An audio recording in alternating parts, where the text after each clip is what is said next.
So with this, I will start my discussion with microbiology topics, especially on MCQs. So it will be a 2-day session from today as well as on tomorrow. So first of all, I want to say one of the most important thing in a NEET PG examination. Now, I've understood one phenomenon which is occurring in the NEET PG examination. Mainly, it is these examination patterns are being changed. Every now and then, they are asking questions mainly based upon image-based questions, clinical scenario-based questions, and also sometimes even video-based questions. So it's I always feel that you should be more passionate about your clinical life as well as your postings in your internship, etc. So so actually I felt madam, Sapna madam, am I audible? Yes, sir, very much audible, very much audible. Yeah, no, actually my video was stopped, that's why I was okay. Okay. So this NEET PG questionnaire are mainly based upon this video based questions, especially parasites running around in the screen. So for a 3.5 hour duration examination, it is a difficult thing. Luckily for this examination, still it is actually going to be a NEET PG examination. Now the discussions are actually going on whether to continue with the NEET PG examination or the next year, where most probably it will be next examination. It will be, I think I heard it as a 2 to 3 days examination, 2 or 3 days examination, morning and evening session. So it will be more difficult from an aspirant from their own side, because cracking a NEET PG examination, which was already a difficult task, now it become more easy, especially in the coming years. So it's better you have to finish or get a post graduation degree at the earliest. That is the most thing which I usually say to my house surgeons in my college and to every keen aspirants. Even I am having my colleagues who are still writing for NEET PG examination. So with this regard, I will not waste more time because it's a vast topic. So I want to make a special remark that with this short duration of time, it won't be technically feasible to cover all the areas of microbiology. But my aim is actually in order to make the subject more easy. While I was doing my microbiology during my second year, I felt that I was lacking an interest in microbiology subject. Now, while during my post graduation only, I actually understood we have to learn it in a different way, because for a common undergraduate student, they are not going through the practical aspects of microbiology other than the gram stain or the AFPC. So we will directly go on to the topic.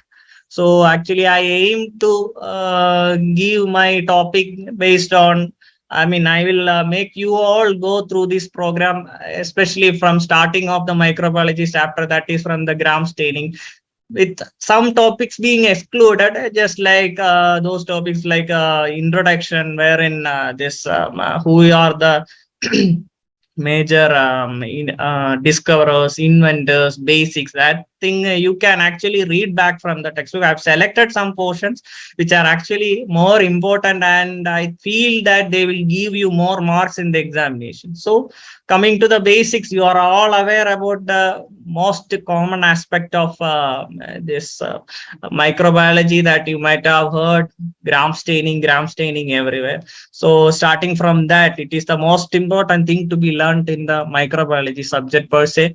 So you should be aware about what is actually happening in the gram staining, what is its concept. So then only you will be able to identify if any question comes like this, that is a correct sequence of gram staining. So you should be aware about the principle as well as the concept. So we are going through the principle. You can see different questions. This questionnaire will be just like this, whether it will mean a jumbled fashion. What are the dyes which are to be used? Methyl violet, you might be aware about the dyes: methyl violet, acetone, iodine, or carbol fusion. But many a times the problem arises is that usually you don't know which step is actually followed by the next step. So we will just go through the principle.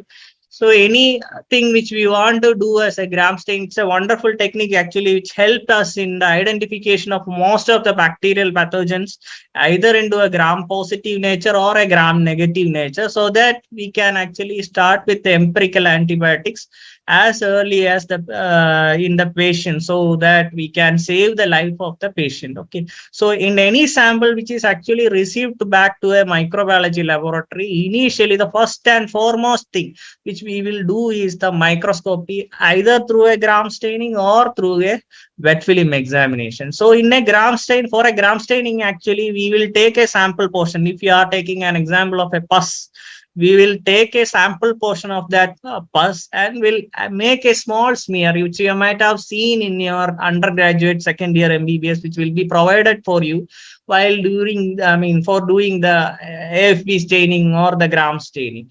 And in that gram stain, we will add a sequence of steps, that is crystal violet, which is the primary stain, which is being added for a period of around 1 minute, and it is always followed by gram iodine, which is again kept for a period of 1 minute, and then it is added with acetone. Each at the end of each every step, we will wash it with tap water, and then after the third step, we will add the acetone for only a period of 2 to 3 seconds. But in this image, it's actually given as ethyl alcohol. I just want to make you know that we can also use ethyl alcohol, but it is not routinely used. The time also will be vary. So crystal violet followed by iodine followed by acetone for a period of 2 to 3 seconds, and which is followed by a counter stain, which is actually the safranin. Okay, so what actually happens in gram staining is, in case of any gram positive organisms whose this cell wall are very thick, around 70 to 80 nanometer, they will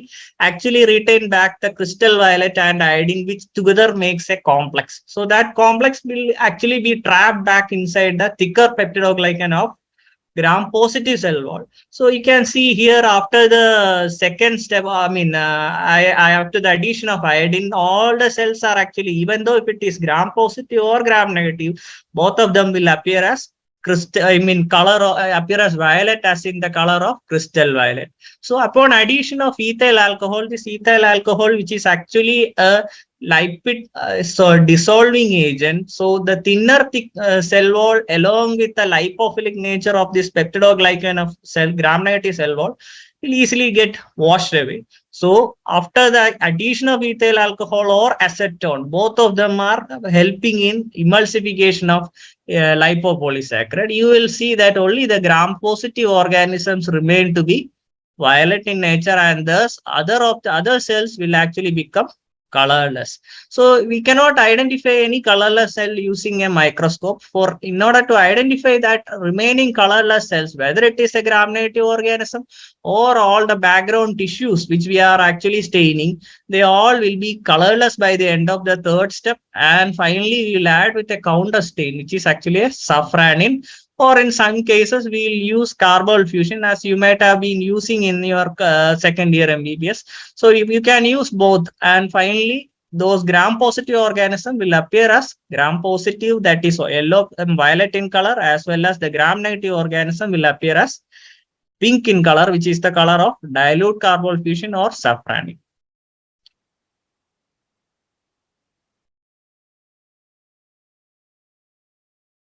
So one of the next important question is about the names of some few organisms which are motile as well as non-motile in nature. So these also can be asked.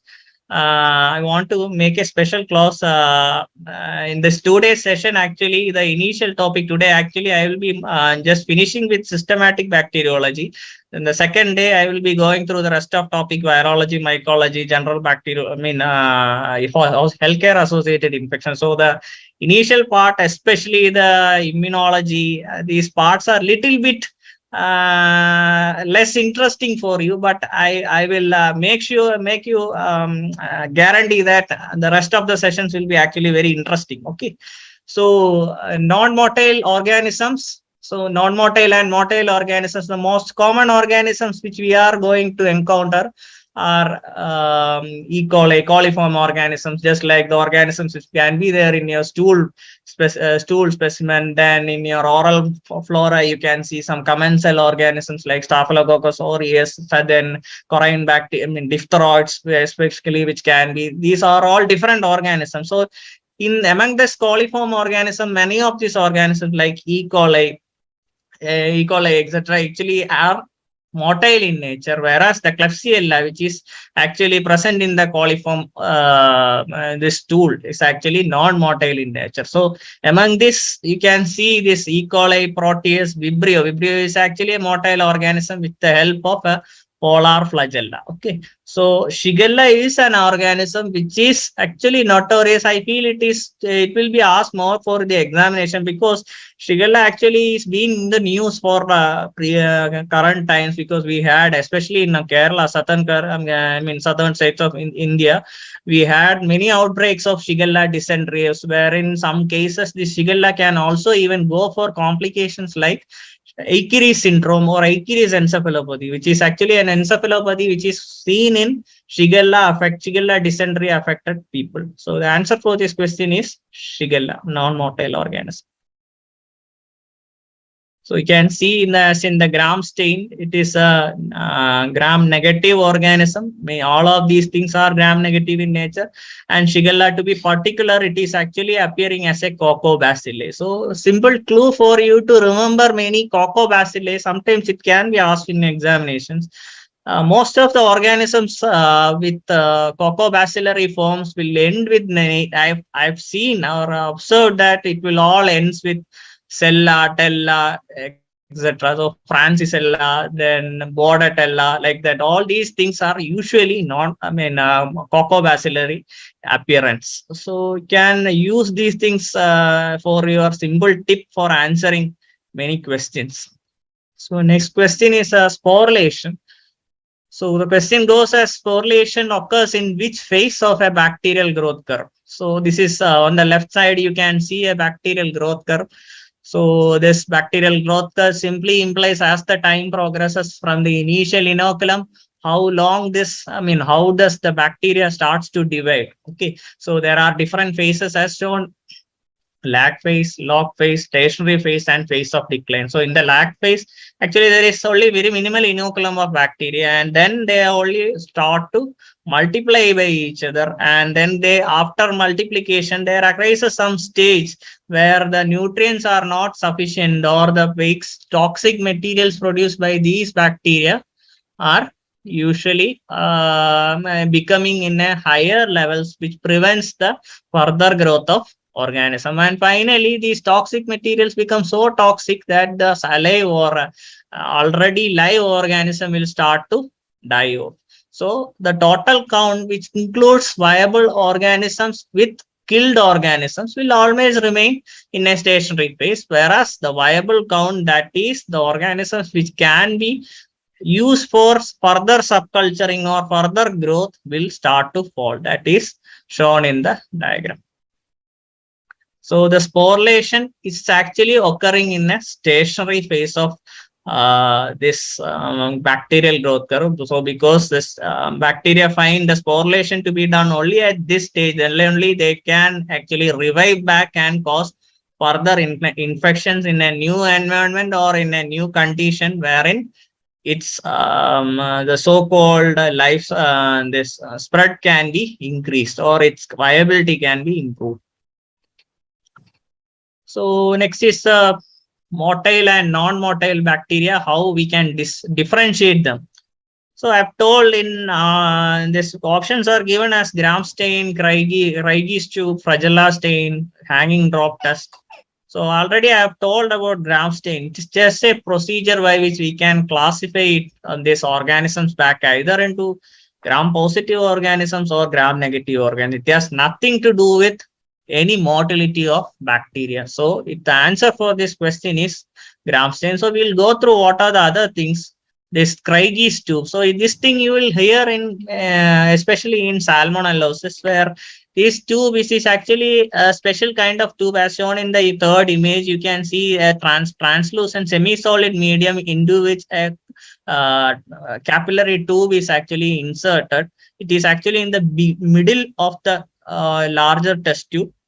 So if we want to identify any organisms which are motile, we will inoculate through the center line of the inner aspect of this capillary tube, so that the organism, if at all they are motile, they will start to go downwards, and then will move. Due to their excessive motility, they can grow back and come back to the outer surface of the capillary tube, especially in the surface area of the outer agar.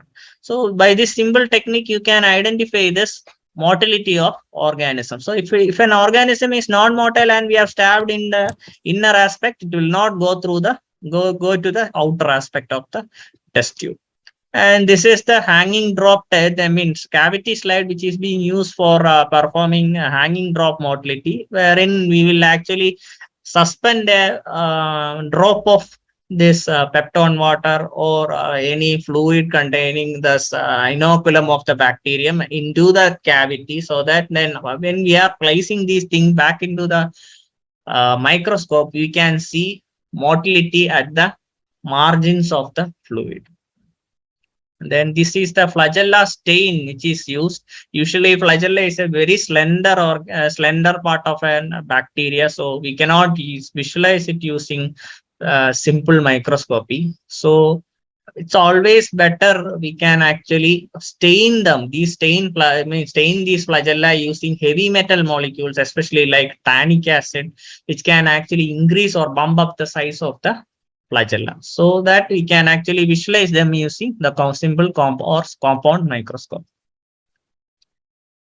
So coming to the next question, that is in the sterilization and disinfection chapter. Another important question is pasteurization. This is a pasteurization plant actually, which is used for pasteurization of milk. So we are aware milk being an organic material, if it is kept for outside for long period of time, it will usually get contaminated by organisms. So we want to prevent it. So pasteurization is a technique which was named after the father of microbiology, that is Louis Pasteur. So there are different options being given. I find it difficult to remember, but I made a clue for you, because many times it will be a jumbled type of options, especially the time and the degree. So always remember there are two options for pasteurizations of milk. One is 63 degrees Celsius for 30 minutes. You can appreciate there is a 3 at the end of the 63 and 3 at the beginning of the 30 minute. If it is given as 72 degrees Celsius, there is 2 at the end of the number, and there is a 2 to be there in the starting of the time, that is 20, but it is 20 seconds. So 63 degrees Celsius for 30 minutes and 72 degrees Celsius for 20 seconds. If that was there, both the A and D would have been correct. Now here the correct answer is 63 degrees Celsius for 30 minutes. So next question, this is an often repeatedly asked question in many examination, whether it is JIPMER, AIMS or NEET PG examination. What is the biological indicator which is used for efficacy of autoclave? So autoclave, if you are not aware about it, it's actually an instrument which is used for sterilization of many equipments, many culture media, dressing pads, then some surgical equipments, then contaminated soil dresses, if at all they want to be reused. Then any in microbiology laboratory, if you want to decontaminate anything, we can take use of autoclave. Always remember there are different kind of sterilization methods. One is using dry heat, and other one is actually using moist heat. Okay, so this is a technique of sterilization, you making use of moist heat. Among the moist heat also, we can again subdivide into different ways. One is actually below 100 degrees Celsius, then at 100 degrees Celsius, which is simple boiling, and above 100 degrees Celsius. So autoclave falls into the category of above 100 degrees Celsius. To be precise, it is 121 degrees Celsius for 15 psi pressure and 15 to 20 minutes time duration. Okay. 121 minutes, 15 psi, and 15 to 20 minutes. Okay, so that is also an often asked question. So this biological indicators, they are actually used for how, in order to identify what is whether this equipment is actually functioning properly. So whenever we are placing the instruments or the substance which we want to sterilize inside the autoclave, we will also keep this indicator, that is the biological indicator, which is Bacillus stearothermophilus. The spores of Bacillus stearothermophilus is actually put back along into the sides of the autoclave chambers, and we will allow this autoclave machine to be to continue its functioning. And after the completion of the autoclave, sterilization procedure, we will take back the spores and will try to inoculate back into favorable condition. And if at all it is growing, that clearly indicates this machine is not working. It should not grow. Okay, that is biological indicators. Now, this question, this is an equipment called a Sterrad. It is a gas plasma sterilizer used in operation theaters for disinfecting optic articles.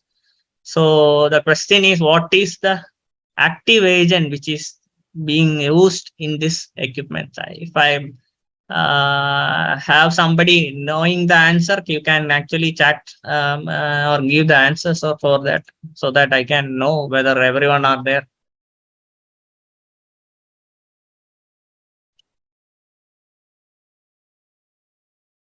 Yes.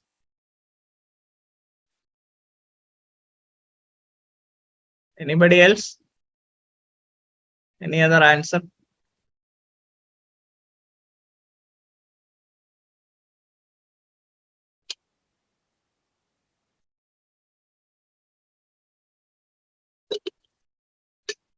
Yes, Vaibhav, you have answered right, Nirmal. Actually, it is not by ethylene oxide, it is by hydrogen peroxide. It is the peroxide ions which are actually helping in the sterilization procedure. Ethylene oxide is usually used for sterilization of agents, especially the so-called syringes or the suturing needles, suturing materials. These are all sterilized using ethylene oxide. This is a equipment which is usually kept back in our hospitals, so that we can autoclave our hospital substances. Ethylene oxide sometimes can be used also for sterilizing masks, especially while during COVID outbreak, there was common use of masks.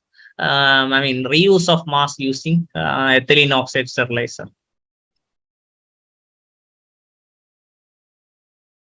So coming to next question, what about this thing? Chlorine disinfection of water is due to which ion? Any answers? Yes, correct. It is actually due to the hypochlorous ion. So sometimes it can be asked for your examination. This was previously asked in questions, but this is an important topic. I think for past few years they have not been asking these questions. So the chance of being asked in your next examinations are very high. So these are, hypochlorous acid is the major active component. It will go and produce free radicals, which will prevent or tear apart all the organisms. Okay.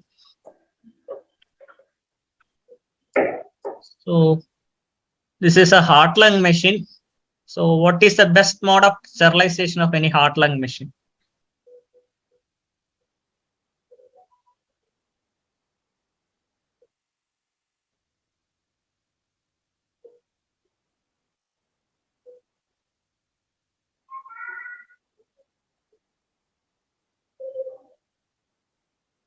Has anybody answered?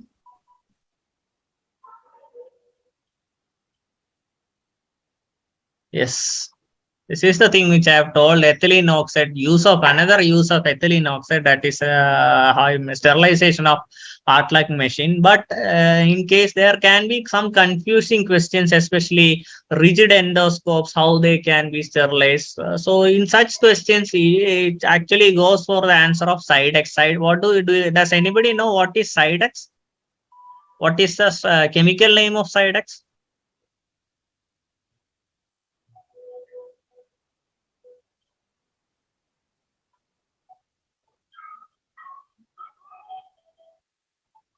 Yes, which aldehyde? Yes, it is actually glutaraldehyde. Does anybody know what is actually the percentage of glutaraldehyde which is being used? So many a times it is actually given as the different percentage or strength of glutaraldehyde which can be used. One has told it as 4%, other one 2. If you are comparing both the answers, it will be the correct answer. Any guess? It is not 2.5, it is 2.4% glutaraldehyde. It can be used for rigid endoscopes. Okay. So next is phenol coefficient. Does anybody know about phenol coefficient? What can you are free open to say answer? Phenol coefficient.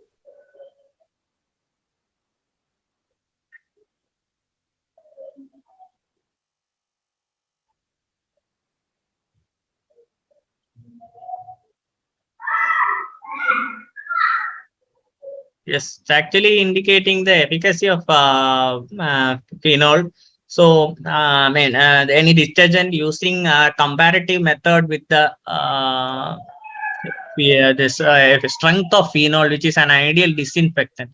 I have a doubt whether my cursor is actually visible on the screen or not. Can anybody reply?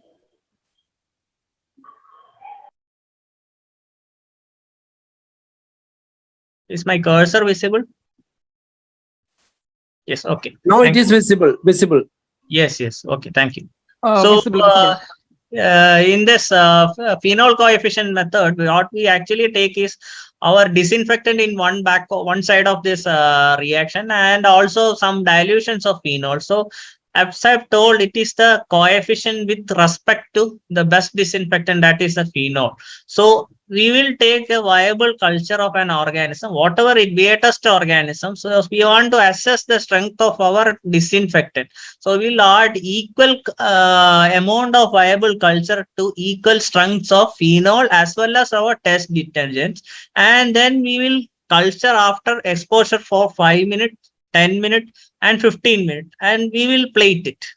And we will look for whether there is any viable growth occurring in both the phenol strain as well as in the test disinfectant strain. So the steps are actually little bit more elaborate in nature. If I am going through that, it will take more time. But this basic principle is this thing. So if you want to assess whether the on dilutions of phenol, I mean our test disinfectant is at par with the dilutions of phenol, or is it little bit subpar? So based upon that, we can identify the efficacy of our new disinfectant in use. So it is a test for disinfectant in use. Okay. So next question is about antibiotic sensitivity. Where is it being done? Any answers?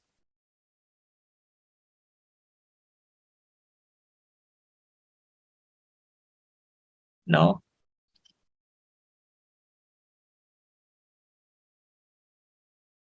It is Mueller-Hinton agar. Okay. So we'll show about an image. So you can see there are two different plates being given. On the left side, it is a plain Mueller-Hinton agar, which actually does not have any color. Whereas this blood agar or chocolate agar or McConkie agar, all these three agars will be having color. Blood agar will be having that bloody color, and the chocolate agar will be almost like brownish in nature, and McConkie agar will be in a reddish nature. So it is a Mueller-Hinton agar which you usually use for many of the agents. There are exceptions, especially in case of some organisms like enterococcus. We were in most of laboratory we will use blood agar itself, but usually we perform this antibiotic sensitivity in the Mueller-Hinton agar. So can anybody say what type of diffusion technique is being shown in the second image? The image where I am pointing my pointer.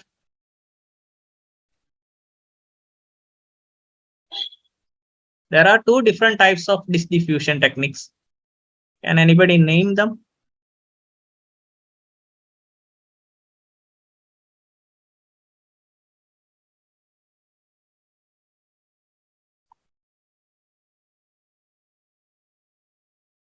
It is not Aucherloni.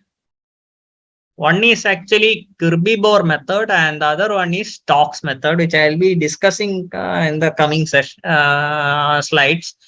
So this is a Kirby-Bohr method wherein you will put antibiotic disc. Initially, we will take a plate and we will swab, do a carpet or lawn culture of the organism, and we will put different antibiotic disc so that the very next day we will look for overnight growth inhibition.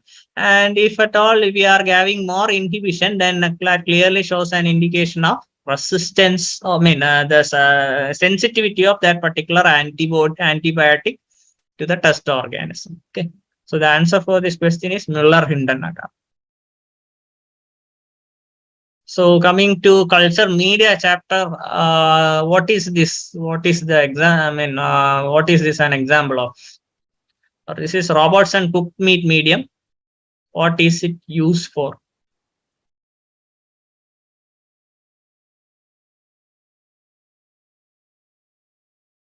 It is actually an anaerobic medium. It will this cooked meat medium will actually provide the source for this removal of aerobic. I mean, air in the or presence of oxygen in the particular medium. So there's organisms which we are or any samples which we are inoculating back into this RCM or Robertson cooked meat medium will help in the growth of or promote the growth of facultative anaerobic organisms or truly or obligate anaerobic organisms. Okay.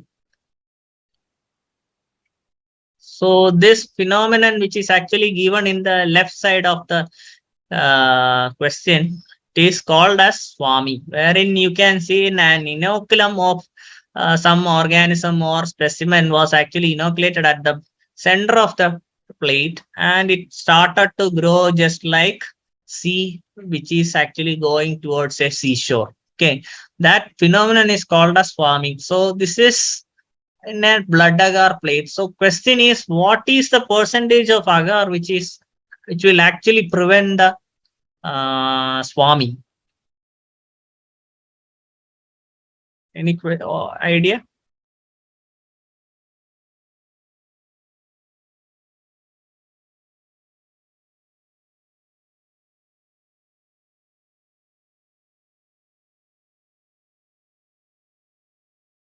It's the 6%. Okay. Now, coming to next question, that is northern blot. What is the use of northern blot? Anybody? Protein, DNA, RNA, or DNA protein interaction? Yes. What is it? Yes, it is RNA. Okay. So actually, for somebody, if we are having some confusion in learning this thing, you can use north. We will use roti. Roti is for R for RNA. And in the south, if it is southern blot being asked, south we use dosha. Okay, dosha is for DNA. And in the west, we will use hamburger for eating. HIV. Okay, western blot is for HIV. Always remember that this can be asked for asked as a question for your examination. So this is the procedure of RNA wherein we will take an RNA extraction and we'll put in an agarose gel electrophoresis and pass current between the members, different layers. So membranes or layers actually will get separated RNA. So coming to next question, that is the PCR. Anybody with any answer?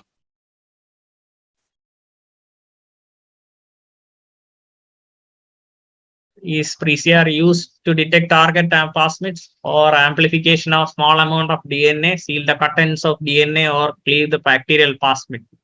Yes, correct. It is actually amplify the small amount of DNA. So actually, I want to take some bit of time for teaching this polymerase chain reaction because I feel it is a topic which is being repeatedly asked during the past 2 years because of COVID-19 outbreak, the test, especially the RT-PCR test, which we have been using in a large amount, or each and every one of us is aware about polymerase chain reaction now. So it can be asked. So you should be aware about the technique of polymerase chain reaction. What does actually happen when you take a sample of nasopharyngeal swab? So whenever you are taking a nasopharyngeal swab back from a patient's nostril, it can contain different possibilities. One, if the patient is actually positive for that particular virus, can have his or her own nucleic acid, his or her own cells with embedded viral nucleic acid in it. Along with that, any commensal bacteria's DNA, and also the patient's own cells DNA can also be coming through the in the swab or secretions in the swabs. Okay. Now we are left with that collection or secretions. Now we have to identify, or our target or interest is the SARS-CoV-2 virus or the pathogen of interest. Whether it is we are going for testing SARS-CoV-2 or any other organism, our gene of interest is the genome or RNA nucleic acid of the SARS-CoV-2. So we are left with this thing. So now one problem arising is that each and every nucleic acid, whether it is bacterial or our own or target viral, they're all embedded inside the cells. So we have to lyse that cells. For that, we have to take use of denaturation using annealing. Remember, this denaturation in nucleic acid extraction is separate from the denaturation step you will hear in the polymerase chain reaction. So after denaturation with alcohol, there are series of other steps to be done. We will get some collection of nucleic acids which could contain all these three combinations and in a liquid format. So to that liquid format, nucleic acid which is extracted, we will add the DNA polymerase enzyme, which usually this is the temperature sensitive Taq polymerase enzyme, and then the PCR inside. These are all kept back in the PCR tube. Then basic building blocks of any DNA production, that is dideoxynucleotide triphosphate. Then any primers which can be used to detect the target genome. So these primers are actually the thing which are being supplied to us from the companies or molecular diagnostic companies, and they are designed, they are actually 10 to 25 base pair short pairs of nucleotides which are actually so synthesized, which can be complementary to the unique conserved region of a RNA or a DNA. Okay. So in case of SARS-CoV-2 detection kit, we will have the primer which is actually complementary to the unique target region of the SARS-CoV-2 DNA, which is a complementary DNA which is being produced from the RNA of the virus. So the Taq polymerase enzyme which we are going to use will have additional reverse transcriptase activity, since our SARS-CoV-2 virus is an RNA virus. DNA polymerase this polymerase chain reaction only occurs in a DNA strand. So we have to convert back the RNA strand of the molecule to the DNA strand, so that the function will be dealt with the Taq polymerase enzyme, which has the DNA polymerase additional activity.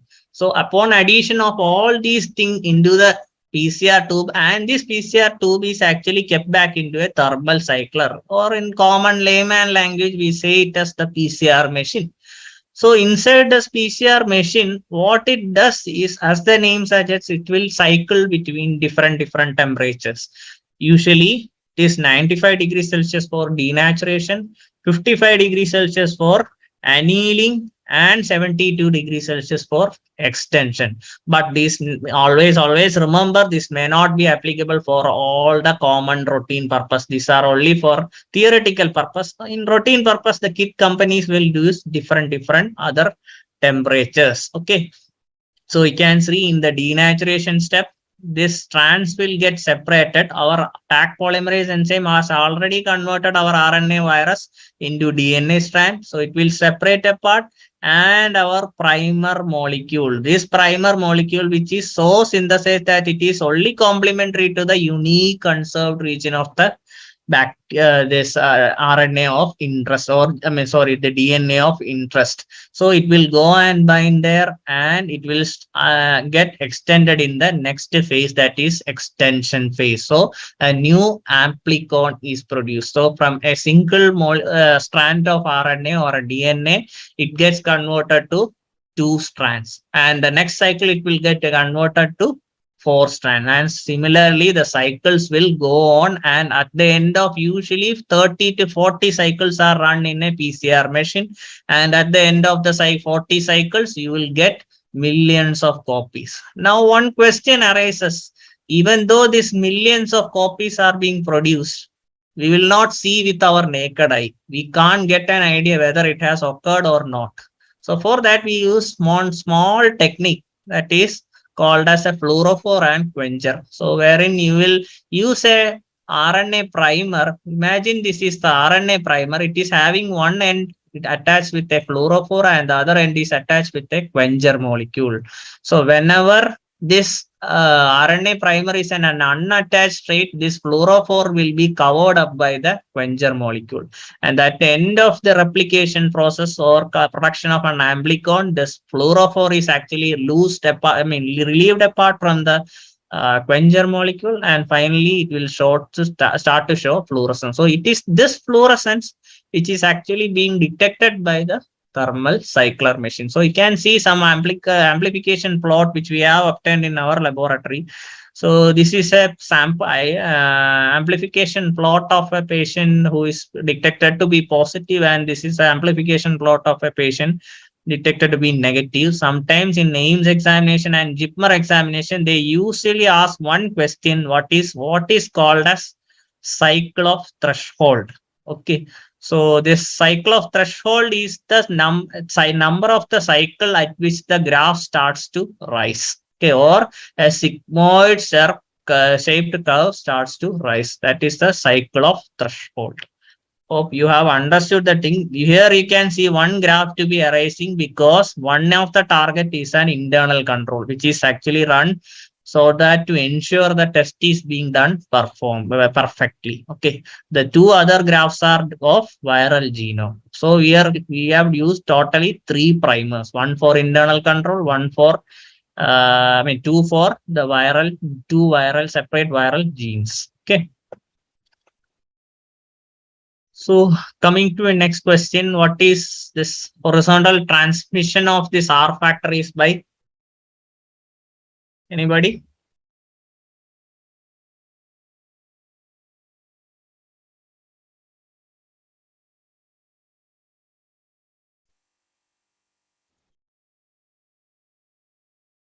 Am I not audible?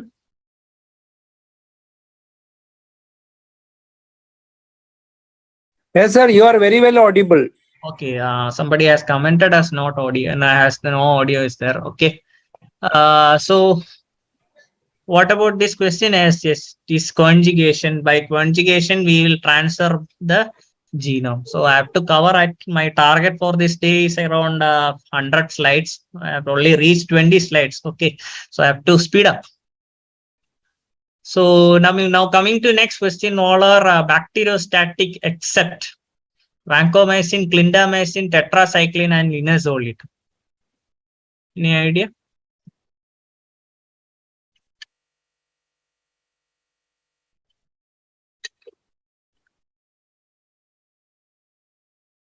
No, not linezolid. This vancomycin. Vancomycin actually acts at the cell wall. So whenever an organism cell wall is getting disrupted, there is no chance for the organism to survive. So it is bactericidal in nature. Okay. So coming to the next question, this is the thing where I've told I will discuss about the disk diffusion technique. So MIC can be calculated by all of the following antibiotic sensitivity methods except for which method? Anybody?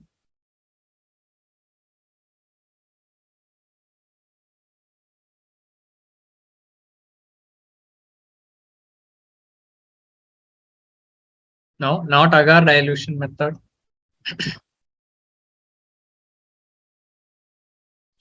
It is actually Kirby-Bohr distribution method. So, yes, as Dr. Dhanasri has mentioned, it is actually the Kirby-Bohr method. So, these are the two types of distribution method which I previously discussed about.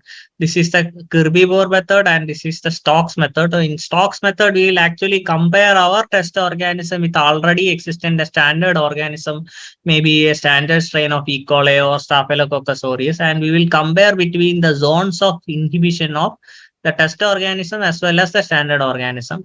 And in Kirby-Bohr method, we will look for zone of inhibition around the disc.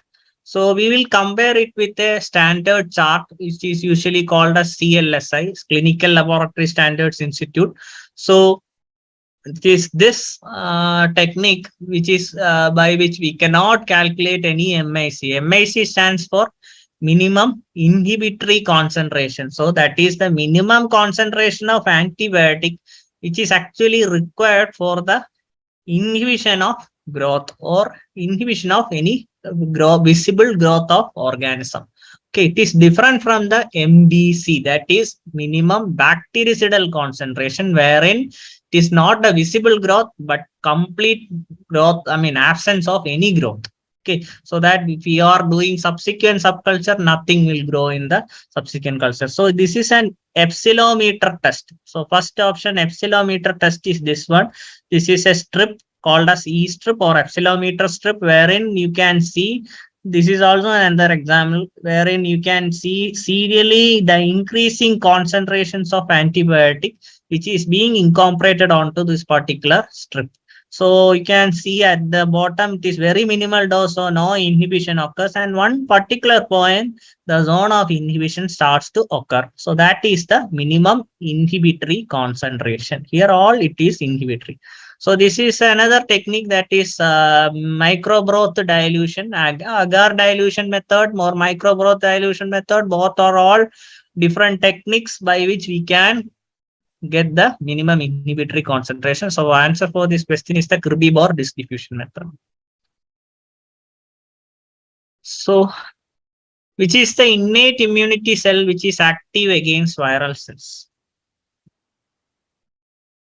Anybody?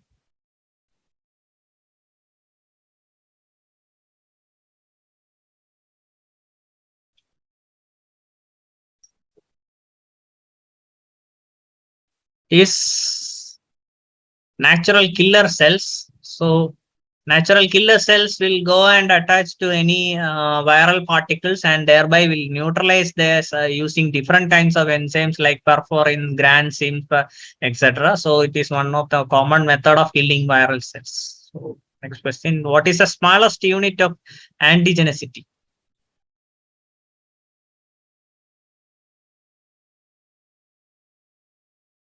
Yes, it is epitope, where you can see these are the different antibody structures. You can see this is the part of the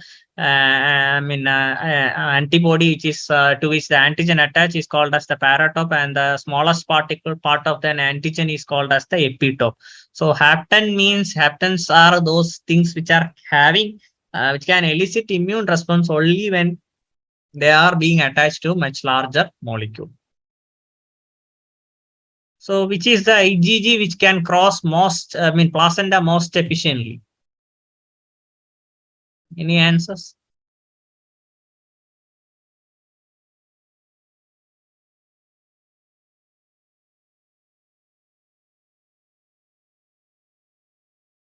This IgG1, there are different molecules of IgG. This is a little bit drier topic because of its immunology being a little bit different, difficult topic. IgG, this thing you have to actually mug up. Usually ask for examination. So coming to the valency of immunoglobulin IgM. Anybody?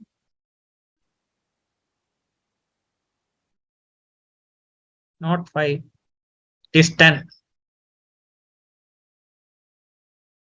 Okay, here you can see different immunoglobulins. It is the basic IgG.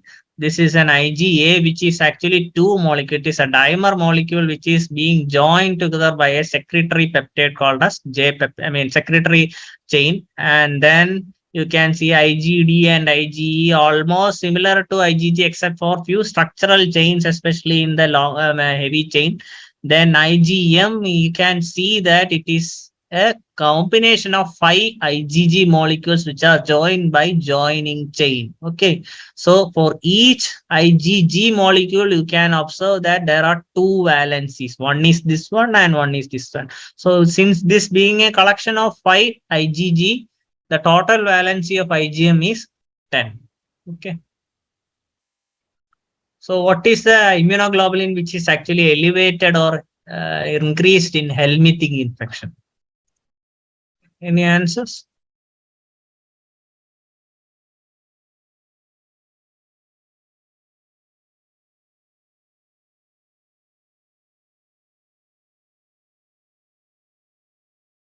It is IgE. IgE molecule is the one which is usually responsible for helmintic infection. So whenever you are seeing a patient with elevated immunoglobulin level, hyperimmunoglobulinemia, and especially the immunoglobulin E component, always suspect a patient to have a parasitic infection. Okay. So what kind of test is Vidal test?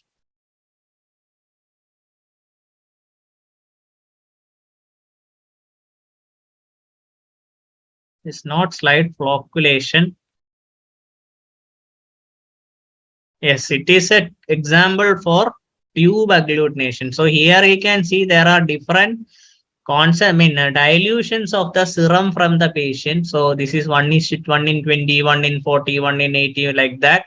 And there occurs one particular area wherein the amount of the antibody will be equal to that of the particular antigen which we are used for detection. So it's based upon that the agglutination we will get the titer. It is used for which disease?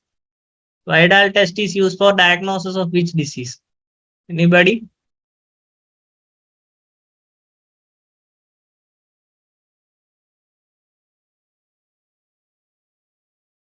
Yes, detection of typhoid. Okay. So what is the type of antigen antibody reaction seen in VDRL? So this is a VDRL slide. VDRL stands for Venereal Disease Research Laboratory. What is this test an example of?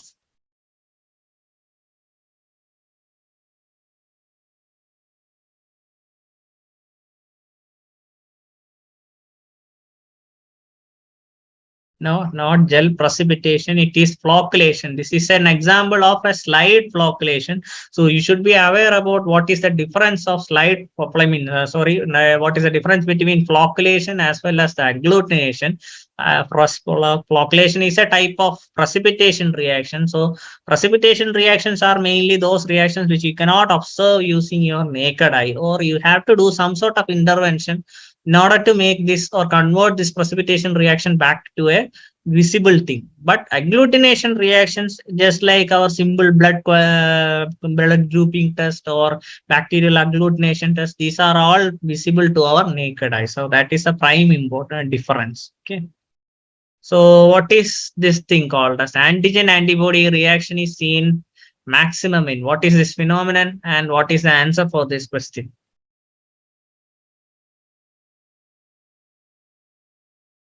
Yes, the antigen and antibodies are equal. Whenever they are equal, that is maximal reaction, a necessity for maximal reaction. So you can see this is a lattice hypothesis wherein the zone of equivalence will have maximum precipitation. This is prozone and this is prezone and this is prozone phenomenon. Okay. So what is what is the major thing which is responsible for opsonization? Anybody?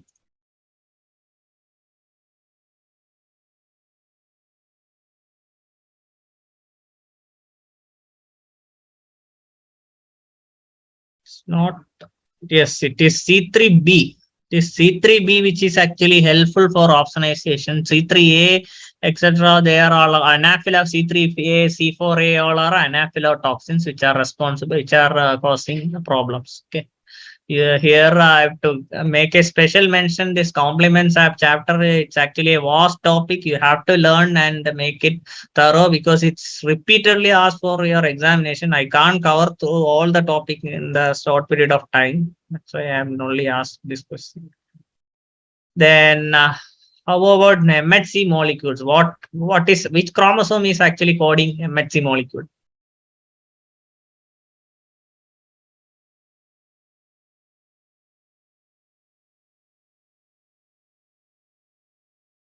Yes, it is a short arm of chromosome 6, which codes for MHC molecule. This is also a repeatedly asked question for NEET PG examination as well as for AIMS examination.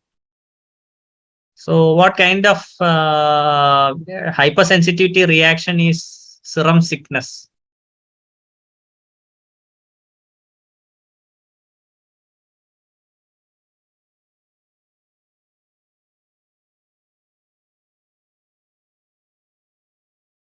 Yes, it is type 3 reaction. So, always remember about the hypersensitivity reaction. Type 1 is Ig mediated, especially allergic. Second one is IgG mediated. And third one is antigen antibody complex. And fourth one is the due to that delayed type of hypersensitivity cells or TDTH cells. So wherein you will see this granuloma of Mycobacterium tuberculosis, then special allergy to the different drugs, which can also come contact dermatitis. These are all coming under the type 4 hypersensitivity. So just read basically about what each test, each type of hypersensitivity indicate. Okay. So what is the time gap between two different live vaccines which should be which if you want to administer in a patient?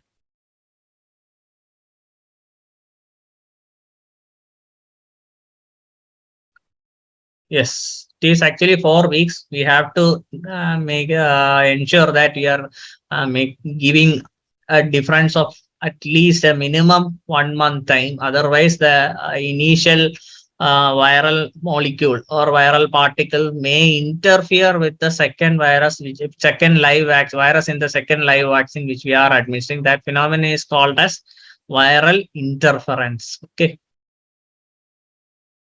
So these are the different kinds of vaccines. There is not much amount of time to go through it, but quickly I will go through this. What is one is live attenuated vaccine, MMR vaccine, yellow fever vaccine, inactivated polio, pertussis vaccine, DNA vaccines, especially in case of COVID-19, it was used.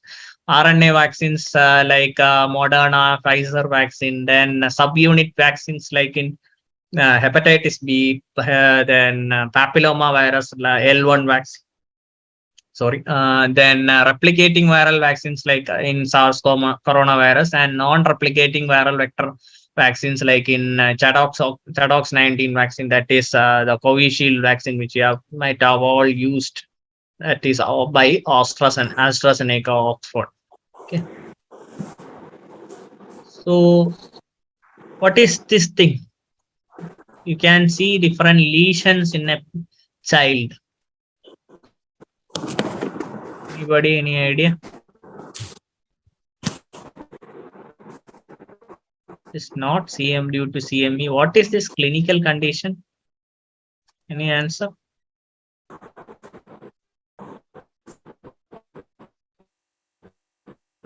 Yes, it is actually and hand foot mouth disease. You can see hand mouth is actually unfortunately not shown, but it is hand foot mouth disease. So it can be a causative agent of causative agent can be enterovirus, which is the answer for this question. So this thing B cell deficiency will promote the enteroviral replication. So such childs or kids who are having this B cell deficiency can lead on to have recurrent hand foot mouth disease. Okay, enterovirus is the causative agent.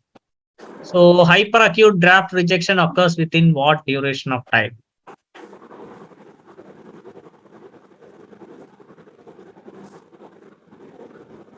Yes, it is 24 hours. It's an rejection reaction which is usually seen within a short period of time. It is due to already existent antibodies, preformed antibodies, which is already there, maybe due to some previous exposure to that new graft, which is received in that particular patient. We are observing these kind of hyperacute rejection. There are other types of rejection, subacute rejections, as well as chronic rejections, wherein the chronic rejection will take around months. Okay. So, which of the following staphylococcal infection is not toxin mediated?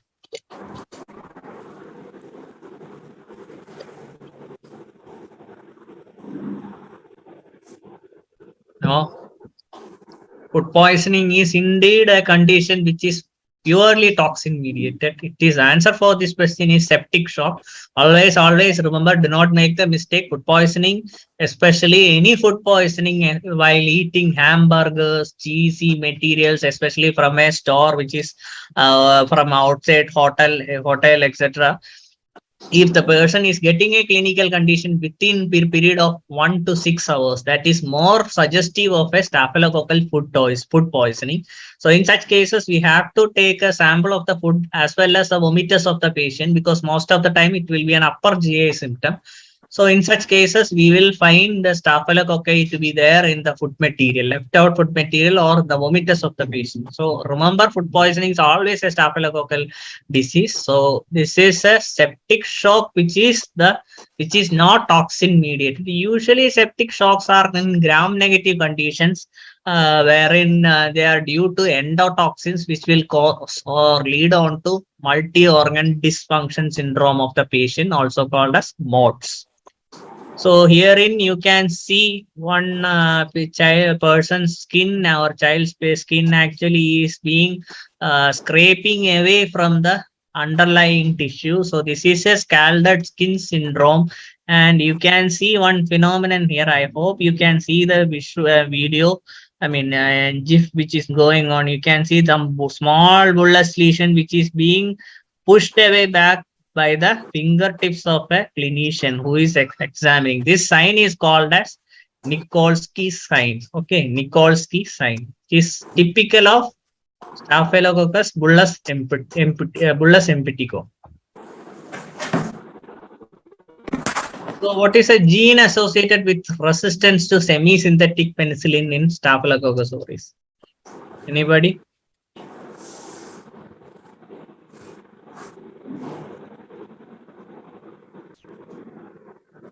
Yes, it is the MECA gene which is there in the staphylococcal cassette chromosome. So, what is the surrogate marker for MRSA detection?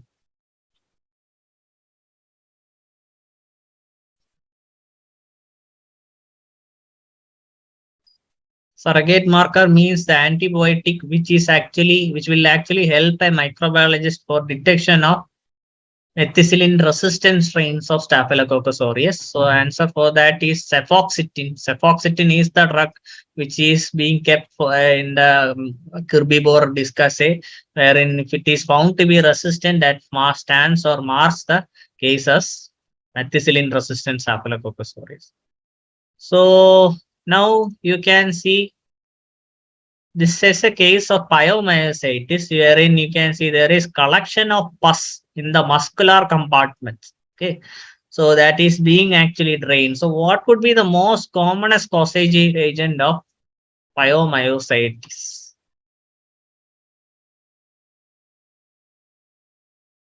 Anybody?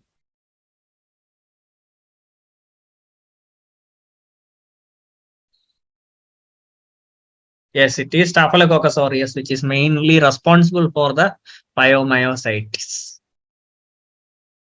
So here is on the left side of right side of your screen, you can see prosthetic walls which are there, and it can be kept in a patient who is having failure or compromised walls. So if such a patient develops endocarditis 8 months later, what is the most possible organism which can be the reason for that particular condition?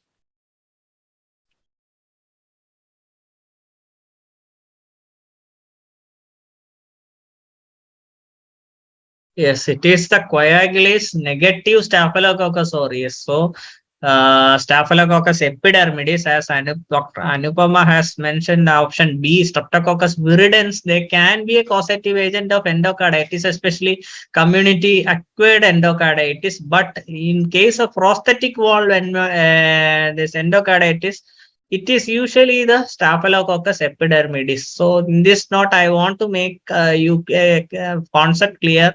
Whenever you are collecting blood culture sample for any suspected patients of endocarditis, especially whom there is a prosthetic valve in situ, you always should properly wipe and disinfect the surface before the collection of blood, because this Staphylococcus epidermidis, which is the most common causative agent, can simply be a commensal also in your skin. So sometimes if the cleaning is not properly done, you can falsely come into a conclusion that this patient is having Staphylococcus epidermidis endocarditis. Okay. So agent causing rheumatic fever is actually a thing which is being which everyone is aware of. It is the beta hemolytic streptococci, which will usually lead on to scarlet fever in pediatric age group or adolescent age group, where when you will see strawberry type of tongue in case of adolescent age group females, etc. So, which is the group of streptococci which will grow at 60 degrees Celsius? So, for that, we will use a water bath and different strains of organisms and keep it into a water bath. And some streptococcal species actually will survive 60 degrees Celsius. Which is it? Which is the organism?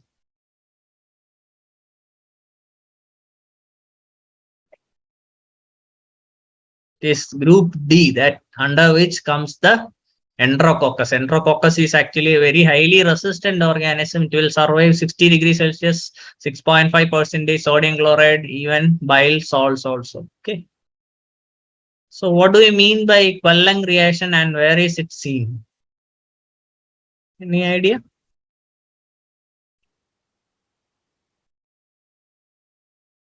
Yes, it is seen in pneumococci. It is the reaction which wherein we will add some anti-sera, which is actually intended to go and bind to the capsular polysaccharide. So it will cause the swelling of the cells. Okay, so there will be swelling of the cells and then will be clearing around the cell. That is called as Quelling reaction. Okay, so what could be this gram stain suggestive of which organism?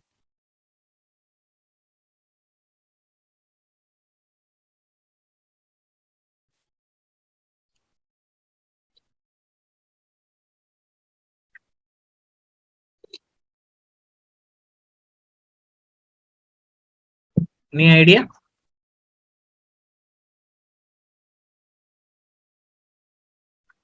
Is the same Streptococcus pneumoniae. Here you can see the background is actually stained back by the counter stain, that is the safranin or carbol fusion, and the organisms are appearing to be violet in color. Okay, so it is surrounded by some halo, so that means it could be a capsulated organism and it is a diplococci with a classical lanceolate appearance. So this description is particularly there for Streptococcus pneumoniae or pneumococci. Okay. So next question, a person presents with pneumonia, his sputum was sent for culture and the bacterium obtained was found to be gram-positive cocaine chains and alpha hemolytic colonies on sheep agar. Which of the following will help in confirmation of the diagnosis?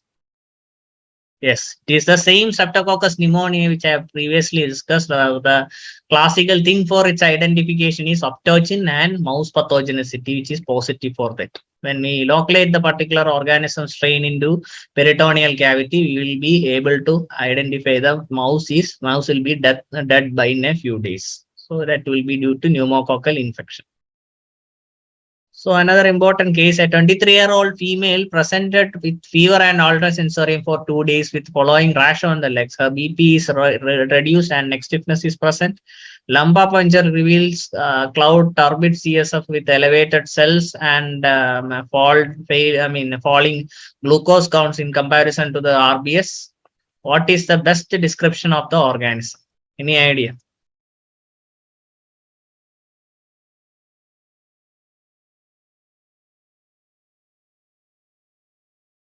It is the gram-negative diplococci, which ferments glucose and maltose. Which is that organism? It is Neisseria meningitidis. Okay. So you can see one question based upon that same organism, that is Waterhouse-Friderichsen syndrome. So it is basically an adrenal crisis which is seen in Neisseria meningitidis or meningococcal infection, wherein the blood vessels in the adrenal gland ruptures and cause petechial purpural lesion, purpura fulminans. Okay. So this is another 33-year-old sexually active female having urethral discharge and burning sensation while maturation. You can see the gram stain. In this gram stain, you can see there are numerous pus cells and intracellularly there are different cocci. These are supposedly to be gram positive in nature. So what would be the common causative agent?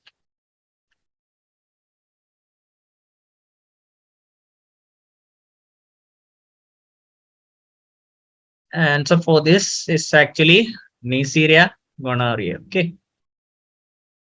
So next is an case of angular conjunctivitis. You can see the conjunctival blood vessels are being engorged in the ankles. Okay, and this is typical of Moraxella lacunata. Okay.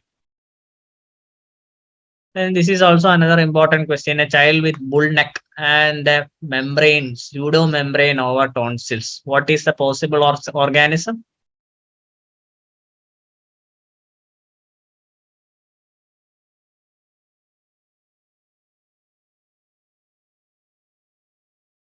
Yes, Corynebacterian diphtheria. So its mode of action is inhibition of elongation factor 2.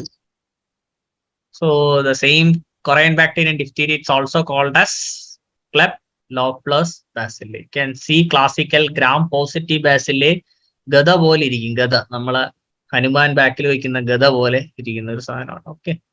So you can appreciate that particular thing and a typical cuneiform letter appearance of Chinese letter pattern. So this same metachromatic granules can be seen in Corynebacterium diphtheria. You can see different granules here. You can, just like in here, you can see different granules. So that is seen in Corynebacterium diphtheria. So what about a farmer who is actually working in the dairy? Hello? A farmer who is actually working in a dairy farm with a history of handling cows, presenting to the dermatology OPD with ulcer over the forearm with central black eschar. What is the statement regarding the positive organism? Any idea? What is the organism and which is the correct answer?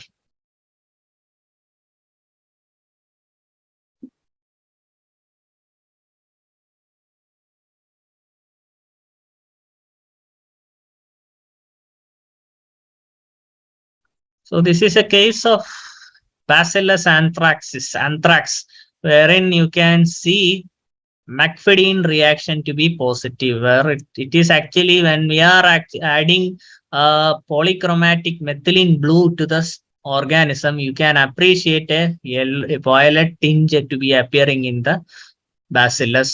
So that is typical of Bacillus anthracis. So in the same Bacillus anthrax, you can appreciate one inverted fruit tree appearance, just like a fruit tree which is being held upside down.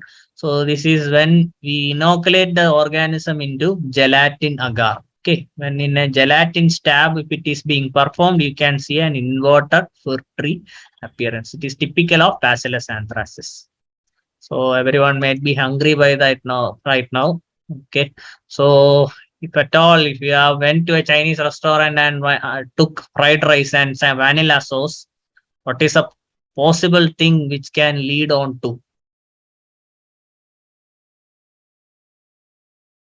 Staphylococcus aureus is actually causing food poisoning, especially in hamsters sauce. This Chinese fried rice usually causes Bacillus cereus emetic type of food poisoning. Okay. So oval bulging terminal spores are seen in which organism? We'll go through the options. You can see terminal spores are seen in tetany. This is the tertium, oval bulging spore. So question answer for this question is Clostridium tertium.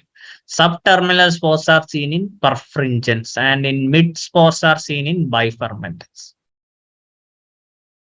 So what is the mechanism of action of tetanospasm? Anybody?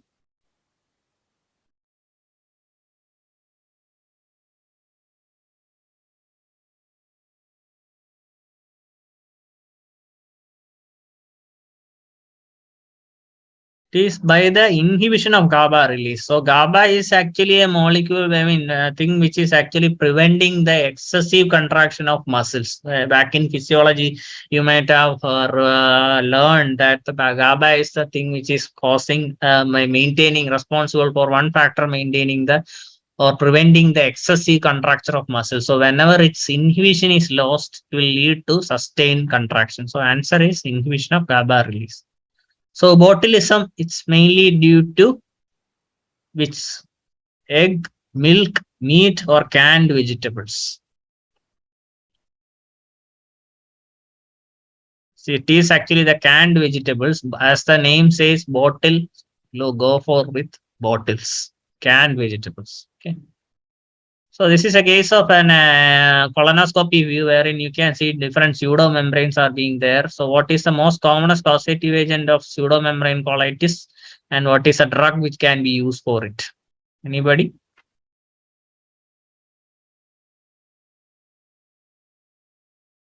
Yes, it is the oral vancomycin to be used and the causative agent is Clostridioides difficile. Previously, it was called as Clostridium difficile. Nowadays, it is actually renamed as Clostridioides difficile. Okay. So, what is the kind of test being used here?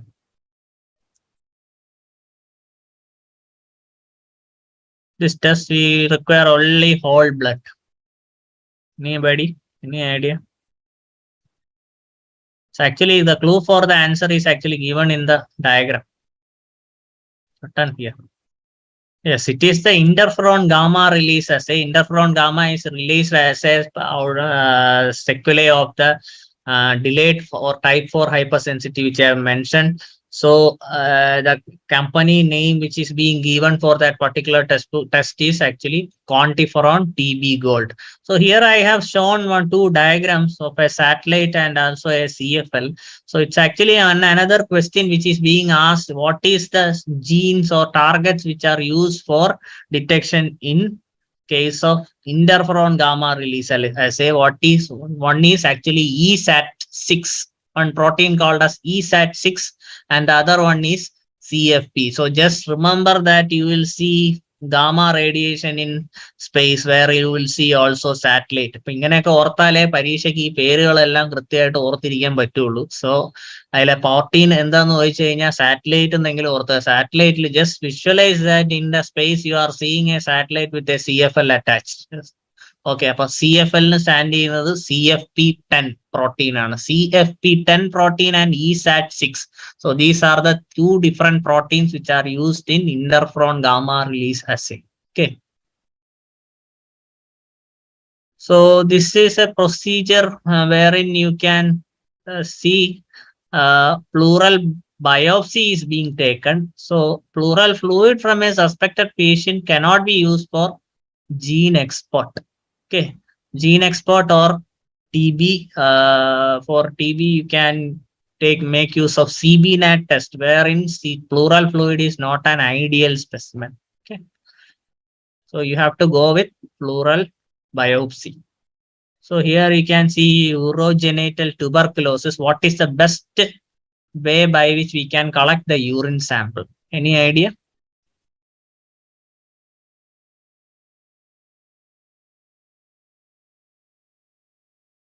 It is the early morning sample. Yes.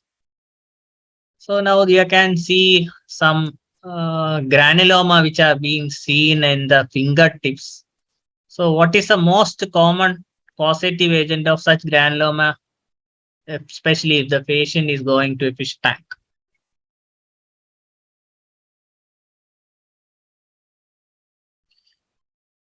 Is called as fish tank granuloma. It's due to Mycobacterium marinum. Good. Okay, then this is a lepra reaction. It's called as erythema nodosum leprosum, where you can see different erythematic nodular lesion which is occurring in leprosy. What is the common reason for that?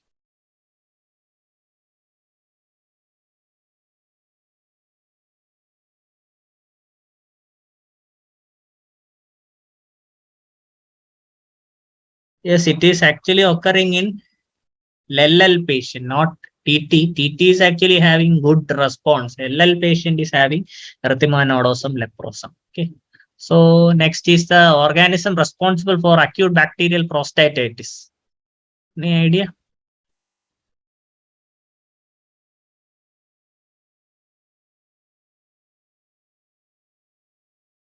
Yes, it is E. coli. It is the most common causative agent responsible for urinary tract infection. Same is the causative agent for bacterial prostatitis too. Okay.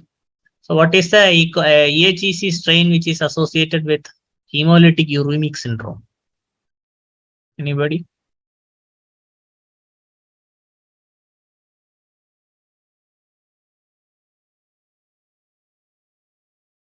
This EHEC stands for enterohemorrhagic E. coli. This O157H7. This is a repeatedly asked question for NEET PG examination. It is very important. You must clear it about. Okay.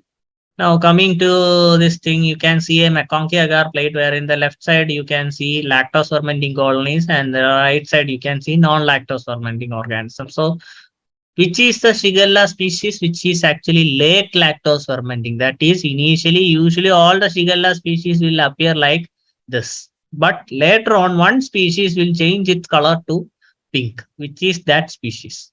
Any idea?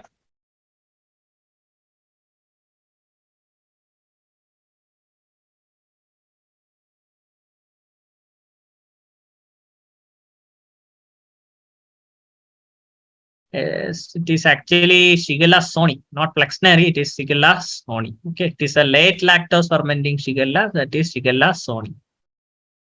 So, which drug is actually not used for typhoid fever? So here you can see many a times typhoid fever, it is usually treated with cefixime or third generation cephalosporins. Previously, we used to use ciprofloxacin or norfloxacin. It was also sensitive. Azithromycin is also sensitive, but aminoglycosides are never the option for treating typhoid fever. Okay. So what is the infected dose of Salmonella typhi? Anybody?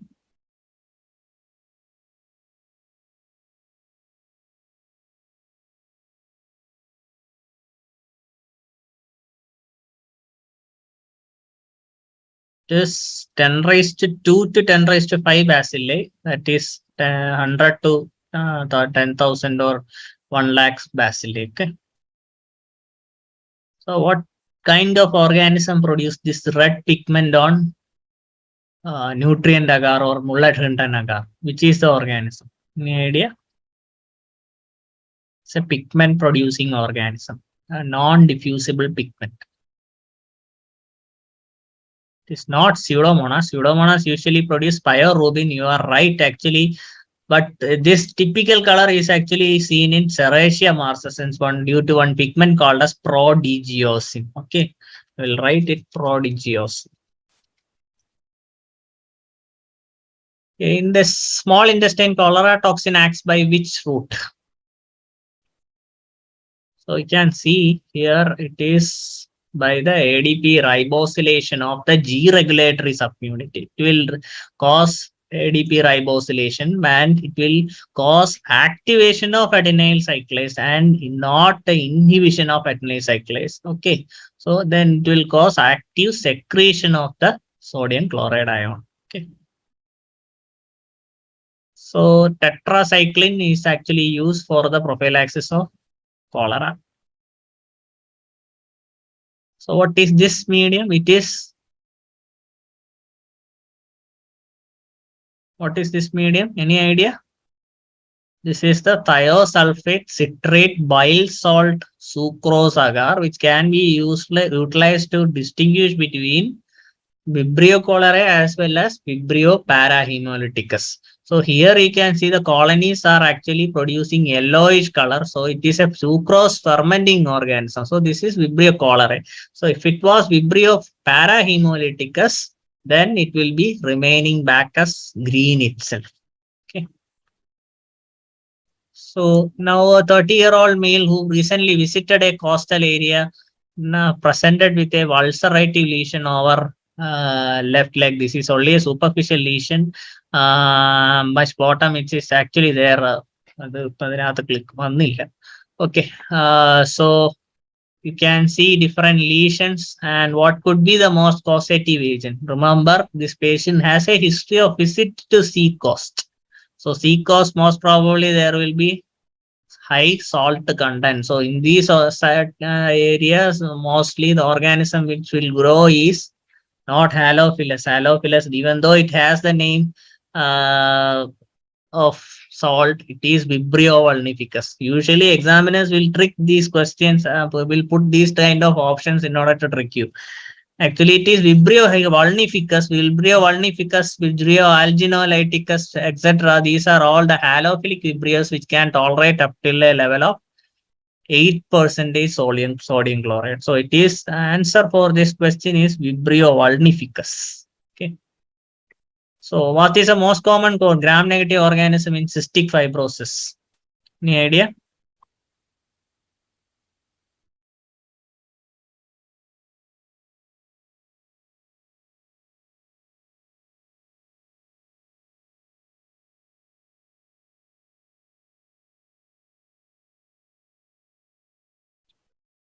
Is Pseudomonas aeruginosa. Pseudomonas is an organism which is notorious to cause biofilm, just like this mucus. So it will produce mucoid variants and it will survive very well in case of cystic fibrosis, especially in cystic fibrosis, the mucociliary action is very much impaired. Okay, so such cases, Pseudomonas will be the most common causative agent. So ecthyma gangrenosum is actually caused by which organism? The answer for that question is also the same, Pseudomonas aeruginosa. Okay, so this can be asked as a question. It is an infectious disease specialist question. So it can be asked, Pseudomonas. So which is the best anti-pseudomonal penicillin? Any idea?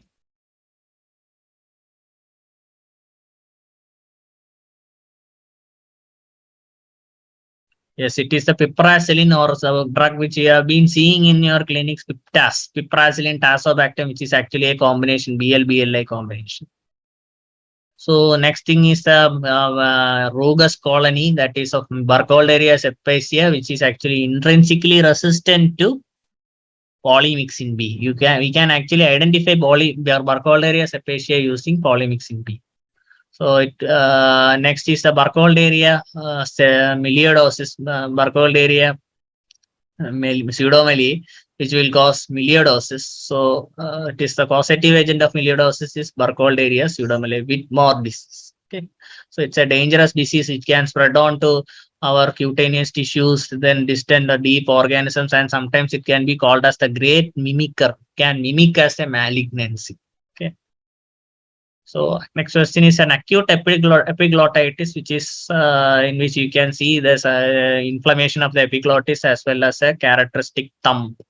Okay, this thumb sign of in a radiological appearance on a lateral view is a typical of Haemophilus influenzae.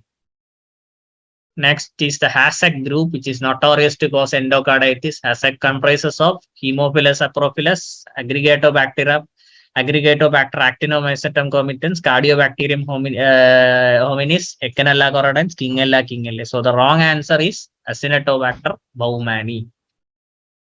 Then chancroid is a disease caused by Haemophilus ducreyi. You will be confused with Treponema pallidum, that is syphilis.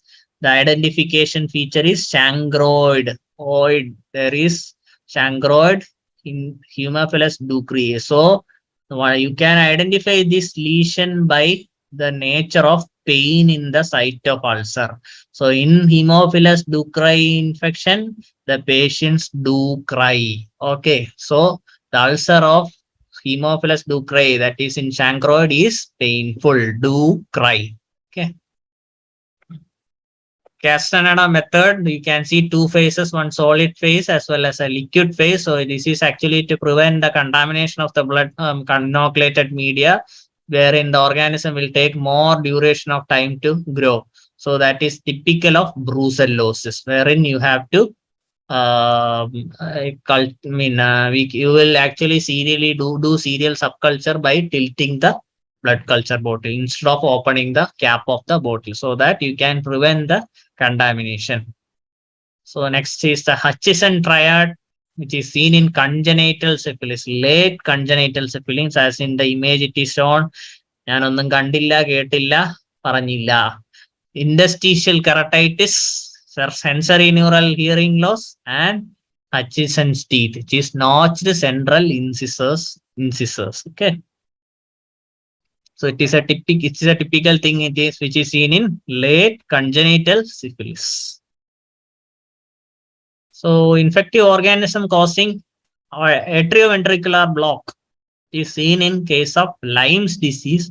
So Lyme's disease is caused by Borrelia burgdorferi. Okay, you can see Borrelia burgdorferi. Borrelia is a long spiral thing. This is an erythema migraine lesion, bullseye eye rash, which is seen in case of borreliosis, facial palsy, swollen knee, etc. You can see. Okay. So the selective culture medium which is used for leptospiral growth is EMJH. Ellinghausen, McCullough, Johnson, Harris medium, EMJH medium. Okay. So this is seen in case of sewage workers. They will be getting in contact with contaminated water sources. So this can lead on to renal failure, hepatorenal failure. So the best case drug for severe cases of leptospirosis or Weil's disease is treatment with benzyl penicillin. In moderate cases, mild cases, you can go with doxycycline. That is enough. So the culture mediums for leptospirosis are Korthoff medium. Okay, Korthoff medium. Then Perkin, Tinsley, these are all for other different organisms. So here you can see another patient with subconjunctival hemorrhage. So here also you can see the diagnosis to be Weil's disease. This clues for this history is farmer with altered sensorium, conjunctival hemorrhage, and altered liver function test.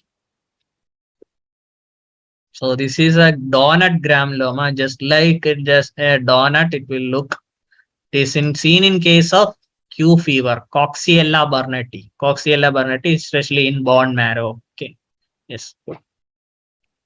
So Weil's Felix reaction, it is the reaction which is shown in scrub typhus to be is OXK positive. Okay, OXK positive. You can learn from your textbooks that there are different classifications, but usually the question asked is scrub typhus, where you can see OXK to be positive. Okay, it is not OX. OX should be said as O and X, where O stands for the O antigen and X stands for no flagellar or absent flagellar antigen. That is the non-motile strains of protease which we are using for Weil's Felix test. Then scrub typhus, it is transmitted by trombiculate mite. So these trombiculate mite harbors the Orantia tsugamushi, which is actually the causative agent for scrub typhus encephalitis. Scrub typhus. fever, and this will be there in the saliva of trombiculate mite, and this trombiculate mite will be carried on by the rodents which is present in the brushy vegetation in and around your house, and they will deposit back the trombiculate mite into our house, and this mite will come and bite the concealed areas of our human body, just like infraaxillary area and axillary area, inframammary area, and abdominal area or infraumbilical area, genital region, etc. So you can see a scar at these places. Then next is the Oroya fever. Oroya fever is caused by Bartonella bacilliformis. So just like that, another condition is bacillary angiomatosis, Bartonella henselae, caused by Bartonella henselae and Quintana. So, Oroya fever, another question which can be used is the antibiotic of choice. It is chloramphenicol. Just remember, ഞാൻ പഠിച്ചപ്പം അത് ഓർത്തിരുന്നത് ഉറങ്ങാൻ വേണ്ടി chloroform എടുത്ത് മൂക്കിൽ പിടിച്ചു എന്ന് ഓർത്ത് വെച്ചാൽ മതി. മൂക്കിൽ ക്ലോറോഫോം പിടിച്ചാൽ ഉറങ്ങിപ്പോവും. ഓക്കെ, ഒറോയ ഫീവറിന് chloramphenicol. Can remember like that. Then this is a bubo which is seen in genital area. So this typical condition is seen in case of LGV, okay, lymphogranuloma venereum, which is caused by L1, L2, L2A, L3 variant of Chlamydia trachomatis. So these are the different comparisons. It's actually given in your textbooks also. You can remember one thing you should always remember is the chancroid. It is painful. Patients do cry. Okay, whereas in syphilis, patients it is painless, non-indurated. Okay, in LGV also there are pain which is there, and there will be buboes. Okay, so you can learn from your textbook. Then Mycoplasma, it is intrinsically resistant to which antibiotic? It is the ceftriaxone, which is actually the beta-lactam inhibitor, beta-lactam antibiotic. So it will be going to act on our cell wall. Okay, so Mycoplasma is a cell wall devoid organism. So next thing is the Dine's phenomenon, wherein you can add methylene blue, where it will stain a colony of Mycoplasma, and you will see classical fried egg colony appearance in case of Dine's method. This is a granular, and this is a fried egg colony of Mycoplasma. And this patient, actually, you can see one particular kind of tumbling motility, where this bacillus is rotating around its own axis. This was seen in a patient post consumption of unpasteurized milk. So this is a case or example of listeriosis, where Listeria monocytogenes, you can appreciate the classical tumbling motility. So the drug of choice for listeriosis is ampicillin. Okay. So this is a presence of sulfur granules in lesion. You can see this kind of lesions in actinomycosis. So this is an acid fast, modified acid fast stain which is being done. And here you can see long branching acid fast bacilli, which is seen in case of Nocardia species. Then this is another case of nocardiosis, where we have to use this kind of technique for identification of nocardiosis called as paraffin bait, because its paraffin is used as a carbon source by the nocardia.